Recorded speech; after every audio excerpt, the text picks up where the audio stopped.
Hey guys, sorry for the delay. We had some technical difficulties and I had to take care of some stuff.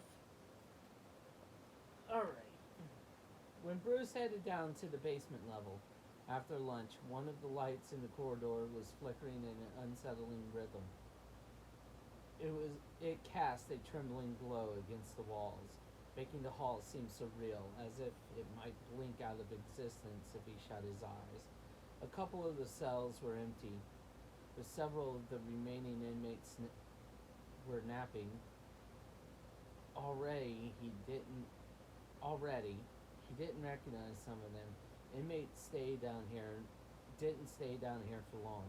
Maybe the girl had been moved by now, even though Bruce felt strangely disappointed at the thought. He reached the end of the hall, where the girl's cell sat beside the flickering light. He slowed his steps. She was still here, this time alone. She's in there for a good reason. But she was so young, decades younger than everyone else in here. Bruce frowned as he watched her, waiting for something, anything, a violent tantrum, an insult, to reveal a clue about why everyone found her so threatening that they locked her up down here. His gaze turned to the new shape she was folding with her napkin. It looked like an unfinished lion. He wondered what it would transform into when she was done with it. As he looked on, she glanced up at the door at him. Again, her look caught him off guard. This time Bruce forced himself not to jerk away. He walked towards the door's window and stopped right in front of it. She stared at him for a long moment. Of course, she wouldn't speak. Bruce reminded himself. She had been in here for weeks, at least, maybe even months, and hadn't uttered a single word. How much longer would Draken try to get something out of her? What exactly did they want to hear from her? Anyway, if you're Bruce Wayne, Bruce stilled. Did he? And not just that, she recognized him.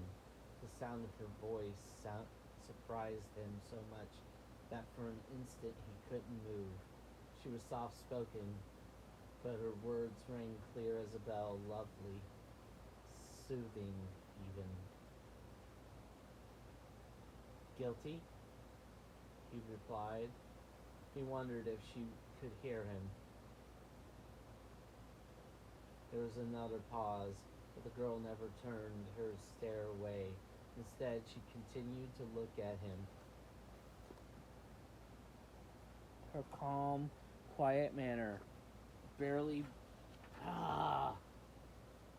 blinking, her eyes dark pools set against white marble. Finally, one edge of her lips tilted up by the hair. You're different from the regular crowd.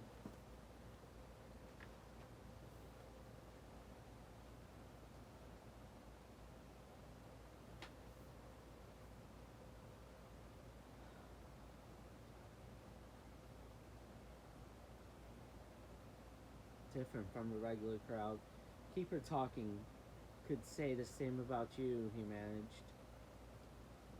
She put her lion-shaped napkin aside. Who has the nerve to hit a billionaire? Bruce blinked, her hand rubbing instinctively at his jaw. She was talking about his bruise now. It's nothing, he mumbled. She pressed her lips. Someone close to you, I bet. Someone who knows you well. She tilted her head to one side, and her hair spilled over her shoulders in a river of midnight. There was something about her movements that made him think of a dancer, all grace and cunning. like she was aware of him watching her every gesture. Everyone has their enemies, but look at your eyes, so tight and frustrated. Whoever did it is still on your mind. Bruce didn't answer. There was something unnerving about the way she was studying him, splitting the puzzle of him into smaller pieces as she went. At his silence, a glint appeared in her eyes. It really bothers you, doesn't it? You like to understand why things happen, to solve the mystery and put it into neat little boxes, but you haven't figured this one out yet. His mind spun, trying to find the right category for her. I can see your problem. And what's that? Bruce said, finally finding his voice.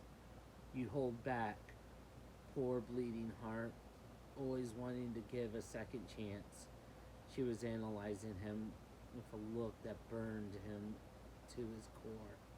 Don't. Don't what? Don't hold back, of course.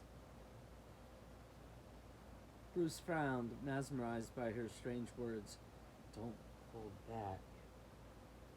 In the span of 30 seconds, the girl had him down cold. How'd she know? How could she speak as if she could hear all the thoughts churning in his mind?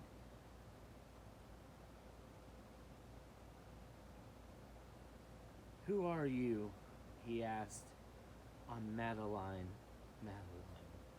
Bruce was pretty sure he had just heard more from her in the past minute than anyone else has ever had. He waited, thinking she might say something more, but the girl just put her hands behind her head and arched her back, stretching herself out languidly until he could see the sharp divide between her ribs and stomach under her suit. She settled, crossing her legs.